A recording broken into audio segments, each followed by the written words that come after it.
باورتون نمیشه کره‌گیری توی خونه چقدر میتونه راحت باشه. هر کره‌ای که دوست داشتید میتونید درست کنید. خیلی هم راحته. فقط چند تا نکته داره. نیم کیلو بادام درجه 1 تهیه کردم. میریزم داخل سینی، میذارم داخل سولاردوم و چند دقیقه میخوام بهش حرارت بدم که از حالت خامی در بیاد. با مایتابه یا فرم میتونید گرم کنید. 160 درجه و 5-6 دقیقه اجازه بدید که گرم بشه. تنها چیزی که احتیاج داریم یه خرد کنه. بادوما رو داخلش میریزیم و روشنش میکنیم.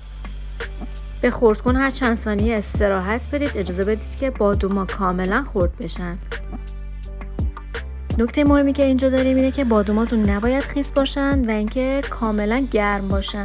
اگر گرم باشن فرآیند کره‌گیری خیلی راحت‌تر انجام میشه. هر از گاهی هم در دستگاه رو باز کنید و بادوما رو هم بزنید و به این شکل که کره ما در عرض چند دقیقه آماده شد.